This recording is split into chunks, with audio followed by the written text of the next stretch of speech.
আসসালামু আলাইকুম সবাইকে। নবম শিক্ষক নিবন্ধন নতুন সার্কুলার সেপ্টেম্বর মাসের দ্বিতীয় সপ্তাহে। ভিউয়ার্স, আজকের এই ভিডিওতে এই বিষয়ে বিস্তারিত থাকছে এবং A to Z ইনফরমেশন দিব। সবাইকে মোস্ট ওয়েলকাম আমাদের চ্যানেল এক্সাম রুলসে। যদি ভিউয়ার্স আপনারা নতুন হয়ে থাকেন, প্লিজ চ্যানেলটিকে সাবস্ক্রাইব করে বেল বাটনটি অন রাখবেন যাতে সকল আপডেট নোটিফিকেশন সবার আগে পেয়ে যান। চলো ভিউয়ার্স, শুরু করা যাক আজকের মূল ইম্পর্টেন্ট ভিডিও। তার আগে ছোট্ট একটি কথা না বললেই নয়, যারা নবম শিক্ষক নিবন্ধন নতুন সার্কুলারে পরীক্ষার্থী আছেন, আপনাদের জন্য এক্সাম রুলস ইউটিউব চ্যানেলের পক্ষ থেকে একটি special short type final suggestion তৈরি করা হয়েছে। সাজেশন মূল্য হচ্ছে প্রিলিমিনারি জেনারেল 200 টাকা এবং প্রিলিমিনারি সাবজেক্টিভ 250 টাকা। আমরা স্কুল পর্যায়ে 2 এবং কলেজ পর্যায়ের উভয় সাবজেক্টের সাজেশন দিয়ে থাকি, যা আপনাদের পরীক্ষার জন্য 90% কমন উপযোগী। যাতে লাগবে অবশ্যই যোগাযোগ করুন। স্ক্যান নম্বরে হোয়াটসঅ্যাপ অ্যাকাউন্ট আছে, এই নম্বরে মেসেজ করুন বা সরাসরি নম্বরে কল করতে পারেন। চলে আসি ভিউয়ার্স মূল ভিডিওতে। ভিউয়ার্স, নবম শিক্ষক নিবন্ধন যারা নতুন সার্কুলার পরীক্ষার্থী আছেন, আগামী সেপ্টেম্বর মাসের দ্বিতীয় সপ্তাহে সার্কুলার প্রকাশ হতে যাচ্ছে। ভিউয়ার্স, দেখুন সার্কুলার প্রকাশ কেন করতেছে না সেটা টোটালি ডিপেন্ড করতেছে এনটিআরসি এর উপর। কারণ এনটিআরসি এর কোনো ধরনের বাধা বা বিপত্তি নাই যে কি কারণে তারা এখনো সার্কুলার দিচ্ছে না।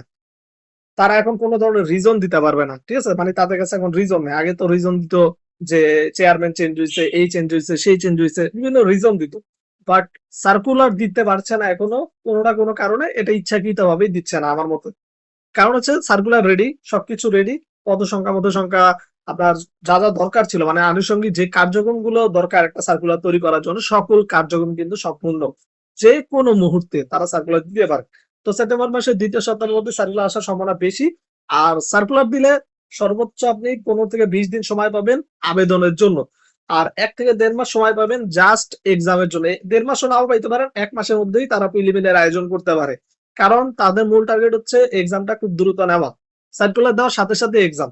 ওই যেমন আপনারা প্রাইমারি সহকারী শিক্ষকের বেলা দেখছেন সার্কুলার দিছে, 1 মাসের মধ্যে এক্সাম নিয়ে নিছে। ঐরকম ব্যবস্থাই করতে যাচ্ছে নবম শিক্ষক নিবন্ধনে। এক্সাম যত দ্রুতই হোক না কেন, প্রিলিমিনারি ভাইবার সময় আপনারা দেরি করবেন। মানে তারা আবার ভাইবার সময় আপনাদের ওই যে একটা সময় বেঁধে দিবে, আস্তে ভাইবা নিবে। যার কারণে সময় লাগবে ওইখানে। তার মানে প্রিলিমিনারি পরীক্ষাটা কিন্তু খুব দ্রুত হতে যাচ্ছে। তো সুতরাং যারা পরীক্ষার্থী আছেন প্রিপারেশন নিতে হবে। কারণ 200 মার্কের এক্সাম হবে আপনার একসাথে। তো সেই ক্ষেত্রে আপনাকে কিন্তু 200 মার্কের প্রস্তুতি একসাথে নিতে হবে। আর এখন টোটালি 200 মার্কের এমসিকিউ পরীক্ষা হবে। 100 মার্ক থাকবে এমসিকিউ রিটেন এবং 100 মার্ক থাকবে জেনারেল। তো যারা পরীক্ষার্থী আছেন প্রিপারেশন নিন, যাদের শর্টকাট ফাইনাল সাজেশন লাগবে যোগাযোগ করুন স্ক্রিন নম্বরে। সবকিছু ঠিক থাকলে সেপ্টেম্বর মাসের দ্বিতীয় সপ্তাহে অবশ্যই সার্কুলার পাচ্ছেন।